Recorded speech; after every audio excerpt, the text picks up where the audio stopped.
오늘 주시는 말씀은 마태복음 9장 35절에서 38절 말씀입니다. 마태복음 9장 35절에서 38절 말씀입니다. 예수께서 모든 도시와 마을에 두루 다니사 그들의 회당에서 가르치시며 천국 복음을 전파하시며 모든 병과 모든 약한 것을 고치시느니라. 무리를 보시고 불쌍히 여기시니 이는 그들이 목자 없는 양과 같이 고생하며 기진함이라. 이에 제자들을 이르시되 추수할 것은 많되 일꾼이 적으니 그러므로 추수하는 주인에게 청하여 추수할 일꾼들을 보내어 주소서 하라 하시니라. 아멘. 자, 오늘 제목은 믿음이 진보하면 뭐 할 수 있다? 믿음이 진보하면 기도할 수 있습니다. 고로 믿음이 진보하지 않으면 기도할 수가 없다는 제목이 되겠지요. 지난주에 믿음의 진보를 보일 수 없는 성도들이 있다고 했습니다. 믿음의 진보를 아무리 제가 외쳐도 믿음의 진보를 보일 수 없는 성도들이 있다. 그럼 어떤 성도들이 믿음의 진보를 못 보이느냐? 성경 읽지 않는 성도는 믿음의 진보를 보일 수 없습니다. 아멘 하시기 바랍니다.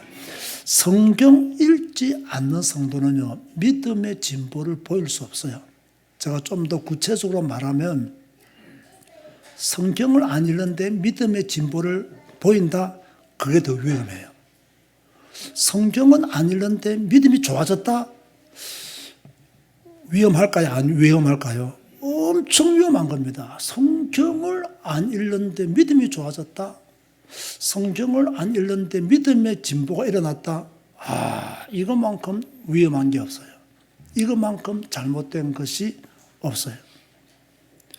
성경 읽고 성경 말씀을 깨닫고 하나님의 역사를 보면서 하나님을 만나고 하나님이 하신 일을 보면서 믿음이 새로워지고 이런 사람들이 보이는 믿음의 진보가 바른 믿음이라는 거예요.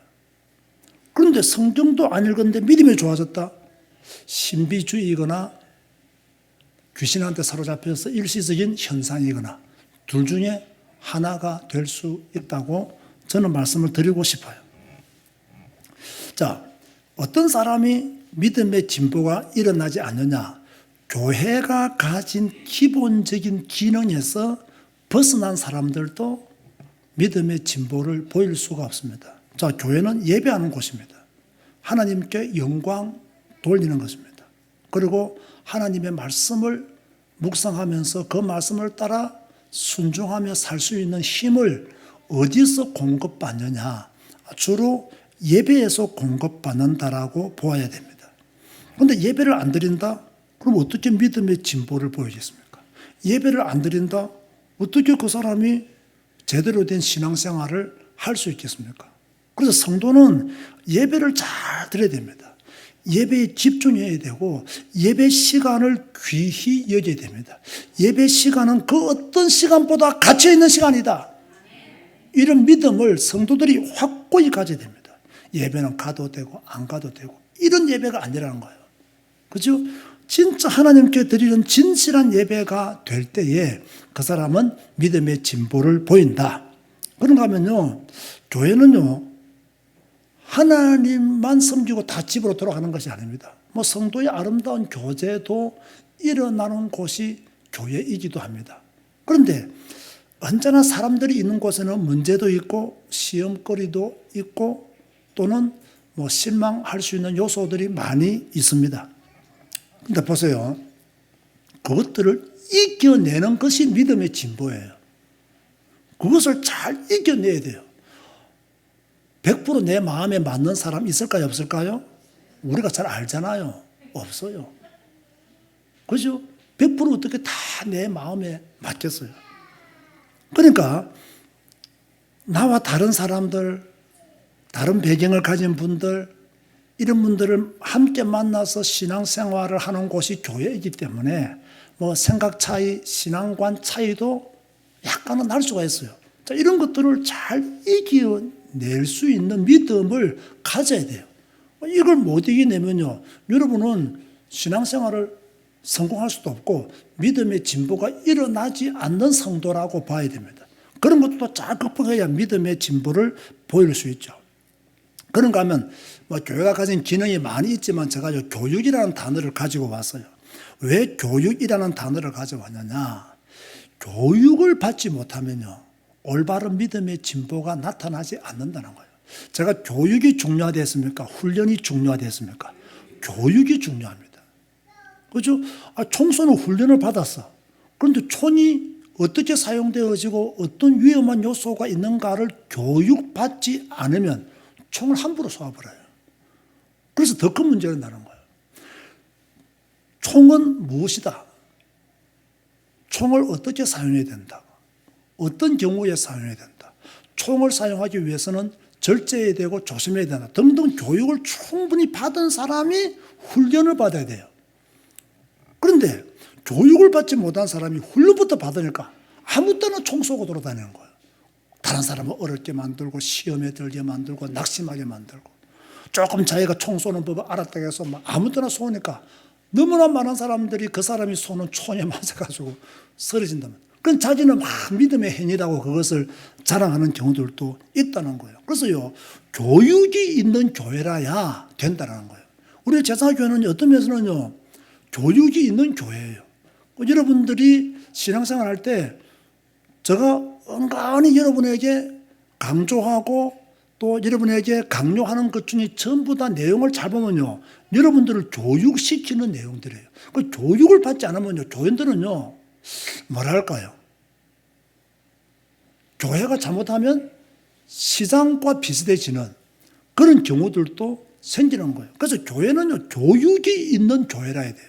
교육이 없는 교회는 아주 무질서한 교회가 될 수 있다.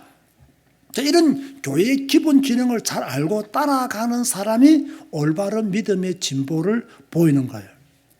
그런가 하면 믿음의 진보를 보이지 못하는 사람은 어떤 사람이냐? 딱 자신의 한계를 딱 정해놔요. 어떤 한계냐? 예를 들어서 나는 주일 낮 예배만 드릴 거야. 이런 한계를 정해놓으면요, 믿음의 진보를 보이는데도 한계가 와요. 나는 성경을 매일 한 장씩만 읽을 거야. 이러면 그 사람의 믿음의 진보는 일어나지 않습니다. 한 장 읽는 사람은 2장 읽도록 도전해야 되고, 2장 읽는 사람은 석 장을 읽도록 도전해야 되고, 그렇게 해야 믿음의 진보를 보일 수가 있는 거예요. 이런 믿음의 진보를 보이시는 여러분 되시기를 주님의 이름으로 권면드립니다. 오늘 본문을 잘 보니까요, 예수님은 굉장히 바쁜 일정을 보내셨어요. 회당에서 가르쳤죠. 이 가르치는 게 쉬운 게 아니거든요. 천국 복음을 전파하셨죠. 그래서 계속 전도하셨다는 이야기입니다. 병과 약한 것을 고치셨다. 그래서 제가 오래전에 예수님의 3대 사역이라면 제가 뭐라 했습니까? 교육, 전도, 치유. 이게 예수님의 3대 사역이었어요. 교육, 회당에서 가르치셨다. 천국 복음을 전했다. 전도. 병든 자를 고쳤다. 치유. 그래서 교회는 교육과 전도와 치유가 있는 교회가 건강한 교회다 라고 그렇게 말씀을 드렸죠. 예수님이 하신 사역이 바로 그 사역이었다는 거예요. 그리고 우리도 그 사역을 해야 돼요. 자, 교회에서 성경을 안 가르치면 어디에서 성경을 가르칩니까? 교회에서 성경을 말하지 않으면 여러분 어디에서 성경을 배우겠어요? 목사님 성경 말고 다른 이야기 해주세요. 그런 말 하면 됩니까? 안 됩니까? 절대 안 됩니다. 교회는 성경을 하나님의 말씀으로 믿고 가르치는 거예요. 교회 외에는 성경 말씀을 배울 수 있는 곳이 없습니다. 여러분, 제사교회 올 때 또 언제도 교회를 통해서 여러분은 무엇을 배우기를 원합니까? 세상 살아가는 방법을 배우기를 원합니까? 성경을 배우기를 원합니까? 직장생활 잘하는 법을 배우기를 원합니까? 성경을 배우기를 원합니까? 대인관계를 잘하는 법을 배우기를 원합니까? 성경을 배우기를 원합니까? 자기개발을 배우기를 원합니까? 성경을 배우기를 원합니까? 성경을 배우기를 원해야 돼요. 그게 교회예요. 자, 교회에서 자기개발을 강조한다? 올바른 교회 아닙니다. 교회에서 직장생활을 성공하는 법을 가르친다? 올바른 교회 아닙니다. 교회에서 자꾸 이상한 세상적인 방법을 가르친다? 하나님이 기뻐할 만한 교회가 아닙니다. 수천 명, 수만 명이 모여도 그 교회는 하나님이 보실 때 교회 아닙니다. 십자가는 달려있겠지만 교회는 아닙니다. 교회는 성경을 가르치는 곳이에요. 성경의 주인공이신 예수 그리스도를 끊임없이 가르치는 곳이 어디냐? 교회라는 거예요. 그런데 오늘날 이런 교회를 만나기 힘들어요. 더 큰 문제는 교인들이 이런 교회를 원하지 않아요. 직장생활 잘하는 법, 자기 개발할 수 있는 법을 가르쳐주는 곳, 자기 사업에 도움이 될 만한 그런 교회, 복음과는 하나님과는 전혀 방향이 맞지 않는 교회들이 수두룩하다는 거예요. 근데 일단은 교회에서 제일 중요한 게 뭐냐? 가르치는 거예요. 성경을 가르치는 거예요. 복음도 가르쳐요. 여러분, 복음을 가르쳐야 됩니다. 이미 여러분은 복음 받은 사람들입니다. 맞습니까?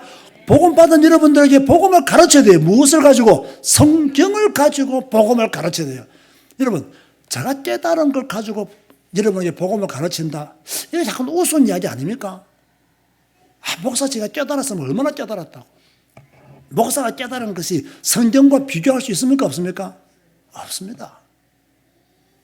목사는 자기가 못 깨달아도요, 복음을 가지고 목사를 하면 성경을 가르치는 것이 최고의 방법임을 스스로 알아야 돼요. 이걸 모르고 지금 보세요. 자, 교회는 가르치는 교회라 해야 된다. 복음을 가르쳐야 된다. 그러면 보세요. 여러분들이 성경을 읽고 복음을 가르침을 받으면 어떻게 되죠? 복음의 밭이 커지잖아요. 복음의 밭이 자꾸 커지잖아요. 그 전에는 굉장히 좁고 뭔가 한정된 복음이 있는데 복음을 딱 성경을 통해서 배우고 나니까 복음의 넓이가, 깊이가, 높이가 더 커지는 거예요. 자, 이런 여유 있는 복음이 돼야 되지 막 불안한 복음이 되면 안 돼요. 이런 복음은요 전부 다잖아요. 그러면 좀 여유가 있어야 되지. 그렇죠? 근데 너무 불안하게 복음을 말하는 사람들이 많아요. 복음. 나는 지난번에 신방할 때 이 목사가 그런 말 하더라고요. 목사님 옛날에 아멘파와 할렐루야 파가 있었다는 거 아십니까? 하더라고요. 내가 무슨 말 했더니 집회 가면 한쪽에 어떤 분은요, 아멘, 아멘, 아멘, 아멘, 아멘. 입만 벌리면 아멘, 아멘, 아멘. 한쪽에 있는 분은 할렐루야, 할렐루야, 할렐루야 계속 한대. 내 속으로 둘 다 미쳤다. 둘 다 미쳤다. 그게 믿음이 아니에요. 그게 복음이 아니에요. 굉장히, 아멘도요, 따라서 하세요. 시간표를 잘 맞춰서 해야 된다. 아멘도 시간표를 잘 맞춰서 해야 돼요. 그렇지 않습니까? 그런데 막, 아무 때나 막 아멘, 아멘. 그건 정신병입니다, 그거는요. 그럼 정신병, 할렐루야, 할렐루야. 할렐루야를 안 하면 불안해. 아멘을 안 하면 불안해. 그거 정신병입니다, 그거. 그거 믿음 좋은 게 아닙니다, 그거요.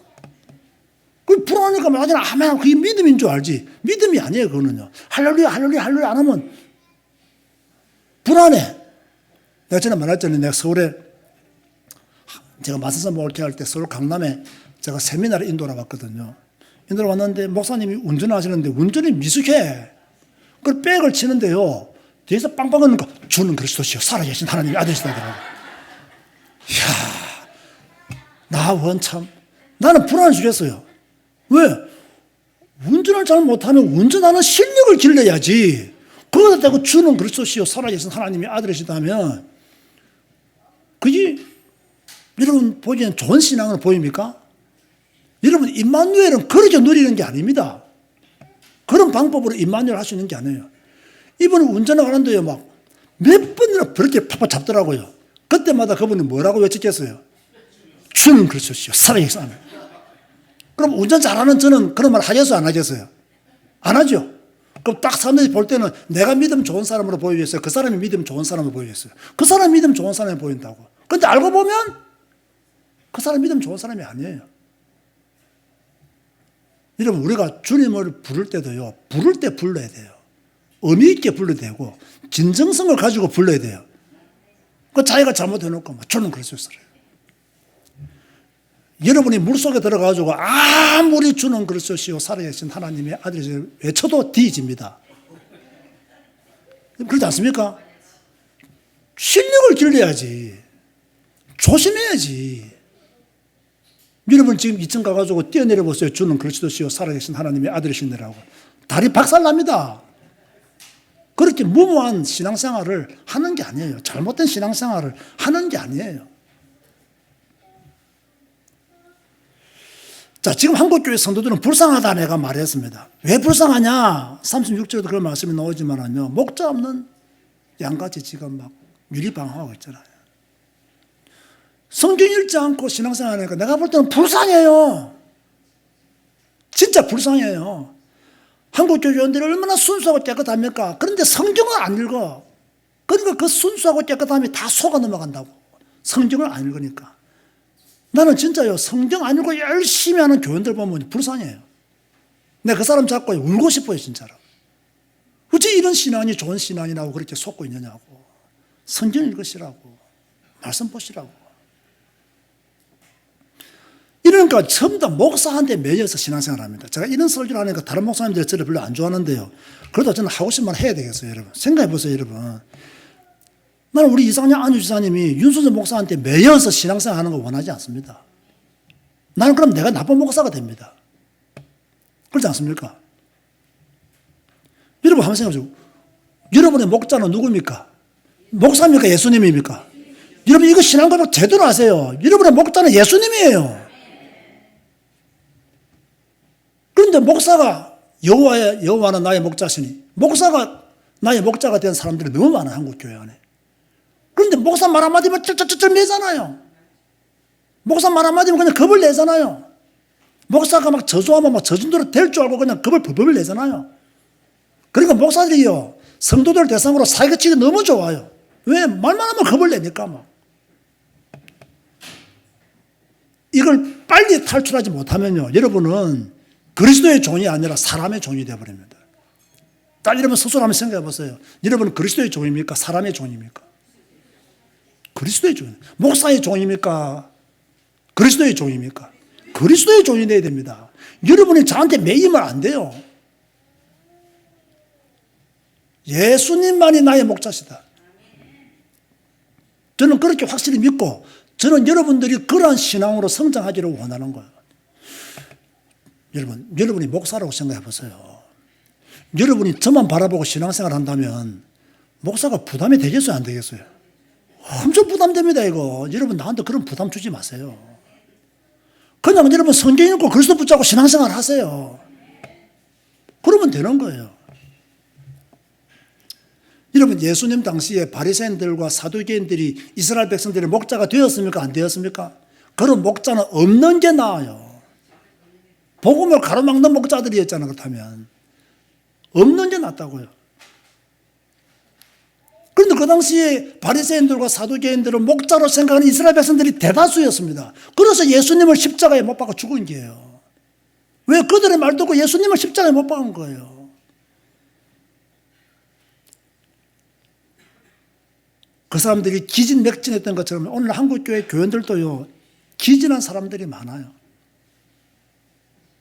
왜 기진해버렸느냐? 예수님을 목자로 제대로 알았더라면 기진하지 않았을 것인데, 목사를 목자로 알고 따르다가 목사를 보니까 본이 안 돼. 시험에 들어버려. 그래서 기진해버리는 거예요. 기진해버리는 거예요.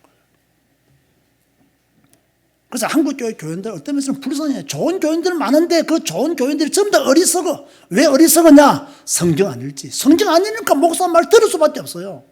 성경 안 읽으니까 목사 말 들을 수밖에 없어. 이게 문제라니까요.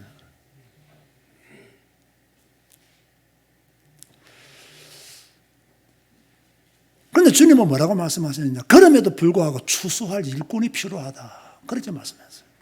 왜 필요하냐? 추수할 것이 많기 때문에 일꾼이 필요한 거예요. 일꾼이 너무너무 적어요. 일꾼이 필요한 거예요. 자, 우리 교회 안에 일꾼이 많이 일어나게 되기를 바랍니다. 우리 교회는요, 일꾼들도 많지만은요, 특별히요, 이 말씀을 가지고 제대로 일할 수 있는 그런 일꾼들이 나타나야 돼요. 그래서 예수님은 추수하는 주인에게 청하여 추수할 일꾼들을 보내주소서 하라 하셨다. 그렇게 막 기도하라고 말씀하신 거예요. 자, 여러분 두 가지 중에 한 가지는 아세요? 여러분이 일꾼이 되든지 일꾼을 보내어 달라고 기도하든지 둘 중에 하나 하세요. 내가 일꾼 되면 제일 좋고, 그죠? 두 번째는 일꾼을 보내주셨어.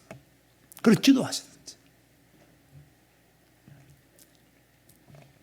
제가 제 친구 목사들한테요, 나는 우리 교회에 성경 안 읽는 사람들은 안 왔으면 좋겠다라고 이야기를 했어요. 성경 안 읽더라도 우리 교회 와서 성경 읽을 사람이면 괜찮은데, 나는 성경 안 읽고 막 다른 거 막 자꾸 따라가고 다른 이야기하는 사람은 안 왔으면 좋겠다. 이랬더니 내보고 하는 말이, 야, 니 너무 그런 식으로 말하지 말라는 거야. 너무 그러지 말하지 말라는 거야. 그럼 나는 자꾸 그런 말들이 나와요. 왜? 성경 안 읽고 신앙생활 할 때와 성경 읽고 신앙생활 할 때의 차이점을 너무나 잘 알고 있고, 성경 안 읽는 성도들의 믿음이 어떤 믿음이라는 것을 내가 너무 잘 알고, 성경 읽는 성도들의 믿음이 어떤 믿음이라는 것도 너무 제가 잘 알기 때문에, 이왕이면 우리 교회에 누가 온다고 하면 성경 읽는 사람이 왔으면 좋겠다. 또 성경 읽을 사람이 왔으면 좋겠다. 저 이상한 돌아와가지고 막 이상한 소리 하면 골치 아프다고, 시끄럽다고. 나는 막 교회, 저는 이 정도면 됐습니다. 더 크게 부흥 안 해도 됩니다. 부흥할 수 있는 요소가 있다면 성경 읽는 사람을 보내주시면 하나님 땡큐 하고 받지만, 막 성경도 안 읽고 막 이상한 소리 하고 그러면요, 막 머리 아플 것 같아요. 조용히 내 방에 불러서 우리 교회를 나가 주십시오 라고 말할 수 있을 것 같아요. 진짜입니다, 여러분. 진짜예요. 제가 22살 때부터 전도사를 했습니다. 22살 때부터. 신학대학원을 우수한 성적으로 졸업해가지고, 나이 만 30이 이전에 목사 합격을 해가지고요, 목사 안수 받는 데까지 2년이 걸렸습니다. 그리고 지금 목사가 된 지 30 몇 년이 지금 되었습니다. 마산에서 12년을 목회했고, 여기 와서 20년을 넘게 지금 목회를 하고 있습니다. 뭐 교육에 대한 훈련에 대한 갈급함으로 여기저기 많이 뛰어다녔고, 뭐 공부도 나름대로 해보려고 무진장 애도 썼다는 거 여러분 잘 아실 겁니다. 그런데 결론이 뭐냐? 참 솔로몬이 헛되고 헛되며 헛되고 헛되니 모든 것이 헛되도다라고 말한 것이요, 내가 10,000분의 1은 내가 이해가 되어서요. 10,000분의 1은 이해가 되어서요. 오늘 제가 아침에 좀 일찍 와가지고 내 방에서 좀 이렇게 좀 내 방 춥더라고요. 그래서 설교 원고를 한번 쭉 보고 성경도 한번 읽어보고 서서 이렇게 걸었어요. 그런데 보니까 저 방에 가면 뭐 제가 받았던 감사패도 있고 뭐 목사 안수패도 있고 뭐 있지 않습니까? 또 옛날에 뭐 박사학위 받은 패도가 있더라고요. 내가 그걸 다 바라보면서 참 쓸데없는 짓 했다. 그때는 그거 받으려고 10년 동안 공부했는데 그거 다, 아이고, 참 쓸데없는 짓 했다. 이런 생각이 들더라고요. 물론 그게 뭐 신학 박사였으면 뭐 목사 입장에서 쓸데없는 짓은 아니겠지만, 참 쓸데없는 짓 했다. 저거 공부할 시간에 성경 읽고 성경 연구하고, 저거 공부할 시간에 성경 속에 더 빠져있었다면 더 좋았을걸, 이라는 생각을 하게 되더라고요. 여러분, 성경 아니면 안 된다는 신앙을 가지세요. 성경 아니면 안 됩니다. 죽을 때까지 성경 읽어야 되고, 죽을 때까지 말씀 따라가야 됩니다. 여러분이 죽을 때까지 목사의 가르침이 아니라 예수님의 가르침을 받고 싶다면 뭘 읽어야 된다? 성경을 읽어야 된다. 자, 이 말을 못 알아들으면 정말 가능성이 없습니다. 죽을 때까지 나는 예수님의 가르침을 받고 싶다, 그래서 나는 성경을 읽는다, 이 결론이 나와야 돼요. 성경을 안 읽으니까 목사의 가르침을 받는 거예요. 제가 뭐 다른 종교 이야기가 잘 안 하지만은, 이 중세 시대 때 가장 큰 문제가 무엇이냐면요, 그 당시에는 성경이 없었던 시대잖아요. 그러니까 천주교 신부들이 성경을 가지고 이렇게 해석을 했단 말이에요. 그런데 그 당시에 제가 공부할 때 보면요, 천주교 신부들 중에서도 히브리어, 헬라어에 능통하지 못한 사람들이 굉장히 많았어요. 그들이 잘못 가르치는 내용을 그 수많은 천주교인들이 다 들은 거예요. 그런데 그걸 바꾸려고 하면 그 쉽냐 말이에요. 그런데요, 그 실수를 교회가 똑같이 했어요. 교회가 똑같이 했어요. 하나님 다음에 신부가 있는 것처럼 하나님 다음에 목사가 있었단 말이에요. 똑같이 성경도 제대로 못 배운 목회자들에 의해서 배웠던 것, 잘못된 것들이 그대로 우리는 지금 우리 손에 성경이 있잖아요. 하나님 말씀이 있잖아요. 여러분 성경 읽고 하나님 만나시기 바랍니다. 성경 읽고 하나님을 누리시기 바랍니다. 성경을 통해서 하나님의 역사를 보아야 됩니다. 우리가 성경 읽으면서 어떤 감정을 가집니까, 여러분? 저는요, 성경의 내용이 기쁘면 나도 기쁘고요, 성경의 내용이 슬프면 나도 좀 슬프더라고요. 그 성경과 내 감정이 함께 간다면, 대초에 하나님이 천지를 창조하신다 하면 하나님이 어떻게 천지를 창조했을까? 궁금하고 막 빛이 있고 하나님이 자기 형상대로 사람을 만드시고 코에 생기를 막 너무 기쁘고 좋아요. 그러다가 이스라엘 백성들이 막 우상 섬기고 타락하고 막 저주와 재앙 받으면 마음도 아프고, 그러다가 또 회개하고 돌아오면 나도 막 회개하고 돌아가야지 하면서 기쁘고, 그 성경과 함께 사니까요 얼마나 좋은지 몰라요. 염려하지 마시고 성경 읽으시고, 걱정하지 말고 성경 읽으시고, 불안에 떨지 마시고 성경 읽으시고, 믿음의 진보를 보이시기를 주님 이름으로 축원드립니다. 기도하라고 해도 기도하지 못하는 이유가 무엇이냐? 하나님을 안 믿기 때문에. 제가 이거 자주 하는 말입니다. 믿기는 믿는데 응답받아 본 경험이 없기 때문에 기도를 못하는 거예요. 믿음의 진보가 없으니 기도가 되겠냐는 거죠. 기도가 안 된다는 거죠. 자, 올해는 믿음의 진보 꼭 보여야 됩니다. 여러분이 꼭 보여야 됩니다. 하나님 앞에서 믿음의 진보를 보여야 되고, 사람들 앞에서도 믿음의 진보를 보여야 됩니다. 예배하는 횟수부터 늘리시기 바라고, 성경 읽는 시간 더 집중하시기 바라고, 기도하는 시간 꼭 만드시기 바라고, 전도와 선교하는 일에 최선 다하시기를 주님의 이름으로 축원드립니다. 주님 감사합니다. 오늘 믿음이 진보하면 기도할 수 있다 했습니다. 우리의 믿음이 진보되어지게 하여 주옵소서. 기도할 수 있게 도와주옵소서. 기도함으로 또 모든 문제 해결받을 수 있는 은혜를 우리에게 허락하여 주옵소서. 존이 또 캄보디아를 갑니다. 하나님이 지키시고 보호하시고 오는 길 가는 길 사역하는 일 평탄케 하여 주옵소서. 예수님의 이름으로 기도드리옵나이다. 아멘.